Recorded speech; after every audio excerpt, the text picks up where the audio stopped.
Hi everybody, it's John back again with another model inbox review. The subject matter of the vehicle today is probably not very difficult to distinguish. This is actually an M3 Lee Tank Mark 1. The Lee tank was originally built by Chrysler, who also built the Grant tanks as well, and we'll talk about that in a minute. And the model that we're actually doing an inbox review on is a 72nd scale Hasegawa kit of the M3 Lee Tank Mark 1.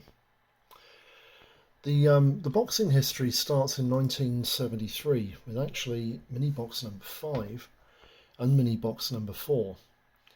Both these kits are based on the same sprue. The medium tank M3 Grant Mark 1 is the British equivalent of the M3 Lee tank, and had a slightly different turret arrangement with a large bustle at the back for the radio equipment, but the tank was pretty much the same thing as the M3 Lee. And that was released in 1973 alongside the same as this Minibox kit number 4, which was the medium tank M3 Lee Mark 1. Both these kits were released in the same year, with all of the other range of the Minibox kits. I think they went up to about Minibox number 20 in the first year in 1973, and Hasegawa did very well with them.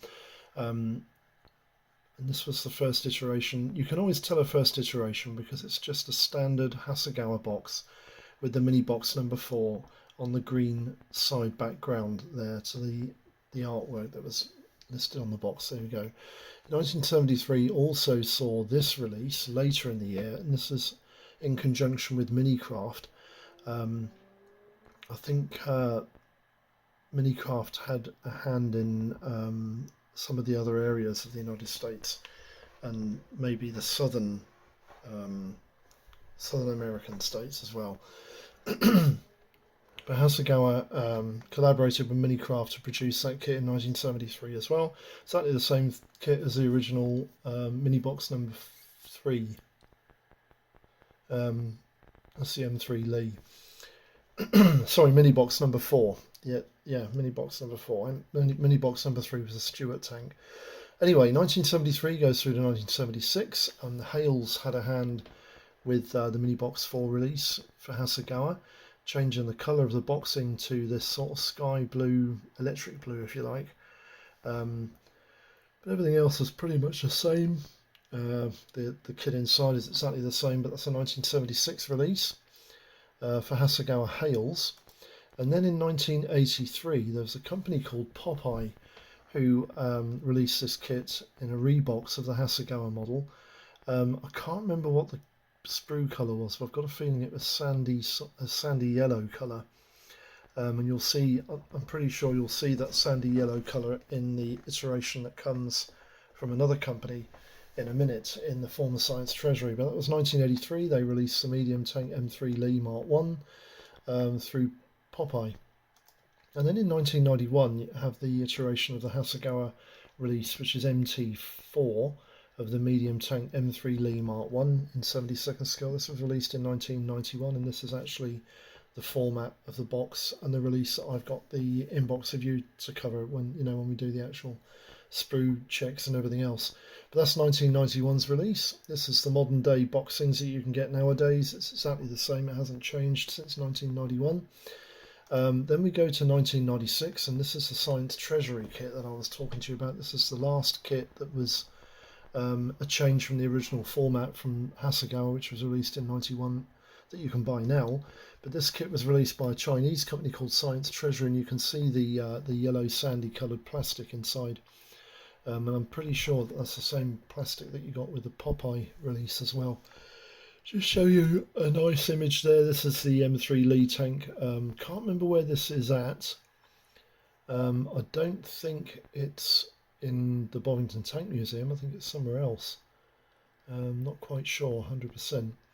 But that's an M3 Lee medium tank Mark 1, which is quite nice. What we'll do quickly now is we'll just pan the camera over so you can have a look at this kit. And this is the modern day release. I think I bought this kit not so long back actually. from one of our local shops. The kit itself, it's about the size, it's a little bit bigger than my hand actually, a little bit bigger, you can see that. Kit's retail price there is about 10 quid. That hasn't changed. MT4 on there, and it's released through Amarang, who do an awful lot of Hasegawa releases, which is quite nice. Serial number on the kit's 31104. 04 is the original mini box number, added to 3110 to give you 04. Anyway, we'll have a look at the boxing, have a look, see what we've got inside here. We'll just check that out in a minute. I haven't actually opened the plastic on this kit yet, so let's get the scissors and open that up. And then we'll have a look at the instruction leaflet and the decals before we have a look at the actual plastic inside. I've always been a bit of a fan of Hasegawa kits. I've always thought they were quite nice. Anyway, instruction leaflets. Instruction leaflet on this kit, it's not quite, it's a bit bigger than A4 lengthwise, but it's not quite as wide as A4. You've got two sides obviously. On the front cover you've got a made up image of the model made up. You've got a couple of crew figures in this kit as well, which is quite nice. I think one of them's got posable arms, which is quite good. You've got a parts plan there on the back of that page, which is quite good. There's some information here in English and in Japanese, general descriptions and brief history, and then you've got the actual build of the kit as well. The kit builds up in 7 stages if you include the paint plan that's on the back, and we'll have a look at that in a minute. But basically the build on this kit is pretty simple. Most Hasegawa armour kits are pretty simple, and you build the kit basically in sub-assemblies and then marry the whole lot up together in section 5 more or less, and section 6 as you'll see in a minute. Section 1 you're building the turrets. That's the 37mm turret that goes on the top of the tank, and then you've got this small cupola with a machine gun. That's the commander's cupola, and he was armed with a machine gun there. And then in section 2 you're building the main chassis, the road wheels and the bogies there, and the drive sprocket and idler sprockets. Section 3 you're building the main body of the tank with the 75mm anti-tank gun that's there as well. And some hatches there on the top, and then section 4 you're putting more hatches and storage boxes and stuff. There's a little piece of armour plate that goes across the back there too. That's quite nice. In section 5 you're marrying the whole body shell to the base of the body shell. Putting all that together. Some more panniers going on the back there, which is quite nice. And in section 6 you're building the body to the chassis. Tracks on, the back section on, the 2 crew figures. And then there's a plan there, shows you how to paint the crew figures up, which is quite nice, and put the tracks together. It's quite nice as well. There's a couple of parts here. I think they're mouldings for the front fascia on the tank. 2 parts 29. And on the back you've got a paint plan and decal guide as to where to put the decals. And that's quite easy as well. The kit is basically green, isn't it? With some bits and bobs. I think the call out for the paints is here. Here we go. The call out for the paints is here on the bottom there. There's lots of different colorways, but it's all in different languages. There's no actual paint numbers to follow, so you know it's open to interpretation, isn't it? But that's the decals. Sorry, that's the instruction leaflet. Quite easy to follow. The reason why this kit, why I showed you the Grant kit initially as the first release kit, is because although the Grant is Minibox number 5, it's actually based on the same sprue. The only different sprue you get is this one, which is the Lee turret. With the Grant kit you'll get a different sprue for this. It'll be the Grant turret. So let's have a look at the decals before we go into anything else. Typical modern Hasegawa release decals. They're very, very nice. Clear as a bell, you can read every part of it, no problem whatsoever. Register on them is really nice.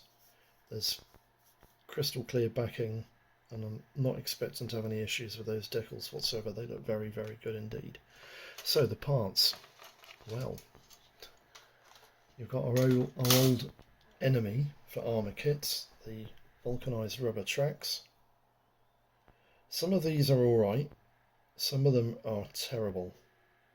And you never know whether you're going to get a terrible one or an alright one until you actually try to put them on the tank and see what the score is. Yeah, this is the Lee turret. Not a lot to write home about there, is it? It is a 1973 release.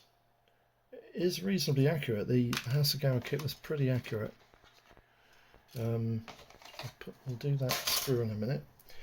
Here we've got the base of the body shell, side panniers, the underside skirt for the tank, and the chassis sides there.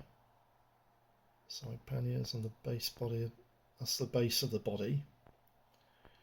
There's the Hasegawa logo on the inside of there, that's quite nice. The detail on this kit, actually the underside pannier is quite detailed, it's quite good. Quite impressed with that, that looks pretty good. And also there's quite a few bits of rivet detail here on that chassis, that's quite nice. Small parts there too. You've got the body shell, the upper section of the body shell. It's got some detail, whoops, got some detail on the back of there, which is quite nice. Detail on the back section there of the tank's body shell. And then you've got some side hatches there. You know, the kit goes together. There's quite a few parts here and there, aren't there? And that's the armour fascia for the 75mm cannon. Crew figure there. He's not too bad, is he? I always thought Hasegawa kit crew members were a little bit, they left a little bit to be desired, but the ones in this kit aren't too bad. The road wheels, a little bit of flash on those road wheels, as you can see, but they're quite nicely detailed. Panniers, nice texture detail on the panniers. Yeah, the crew figure's not, he's not bad. Some extra pannier detail there in the bogies. There's quite a bit of detail on this kit. The cannons there, they're quite crisp, aren't they? Quite nice parts. So I'm quite impressed with the parts on this kit. You know, it does seem to look like it's moulded okay. There is a bit of flash here and there, but you know, that's to be expected on a mould that's pretty close to 50 odd years old, isn't it? 1973, you're looking at 48-year-old. This kit's mould. So, you know, I don't think it's doing that bad. We just put the parts back in the bag so that I can get this all back together again. Leave you a nice image there of the box. That's quite nice. And then what we'll do is we'll just get the Gumph up. There's not a lot to go through on the Gumph. The kit we're doing an inbox review on is the Hasegawa M3 Lee Mark 1. Its serial number is originally MT4, Minibox number 4, but the kit's serial number on this release is 31104. Its original release date is 1973, although this kit boxing was released in 1991, and the kit scale is 1/72 scale. There are decals for two tanks, one C11 and one E6, are both M3 Lees serving the US Army during World War II. Dimensions of the kit are about 3 inches long by 1.5 inches wide by about 1 2/3 inches high. There are 74 parts on 4 grey plastic sprues and 2 vulcanised rubber tracks, totalling 76 parts. Now the options and costs, I've generally localised them to the small scales leading up to 1/72, and there aren't many options. In 1/100th scale for about £4 to £7. Zvezda do an M3 Lee, and it's proposed to be quite good. It's supposed to be a really quite good option. In 76th scale, the Airfix kit of the M3 Lee Grant tank is available for anything between £6 and £15. In 72nd scale, you have the Hasegawa kit of the M3 Lee, which goes for about £10 to £18. The Mirage Hobby kit of the M3A1 and the Lee Mark 1 goes for about £12 to £13. And the Model Trans Model Bow of the M3 with a resin cast hull No prices available on that, but I have heard it goes for anything between 25 and 30 quid. Now, the Hasegawa kit was reboxed several times. For £10 to £15, you can get a Hasegawa Hales boxing or a Hasegawa Minicraft boxing of the M3 Lee. Popeye did the M3 Lee reboxed Hasegawa kit for £5 to £9.50, and Science Treasury, they did the M3 Lee Tank reboxed reboxed Hasegawa kit for £5 to £10. Conclusions: well, the moulds on the Hasegawa kit look fairly good. There is a little bit of flash here and there, mainly around the road wheels and slight bits and pieces around the bogies, but not an awful lot. But otherwise it's pretty crisp and even, though they are a 1973 vintage moulding. The tracks are the old school vulcanised rubber type, and it's a shame companies don't update them to length and link. The build method looks pretty easy enough, and the kit is cheap and easy to get a hold of, so it's a no-brainer to recommend it at all. In this stage, I think I would recommend this kit, probably over the Airfix model, although it is a different scale. If you want to build HO00 scale, the Airfix kit is the only option. But if you wanted to build a diorama where you had 72nd scale aircraft or some 72nd scale other vehicles and trucks, the Hasegawa option is probably the best option, although the Mirage Hobby Kit has got quite good praised reviews as well. Anyway, I hope this video has been of some use. I hope all your projects are running very smooth. Thanks for joining in, and I'll see you for the next video. Bye bye for now, everyone.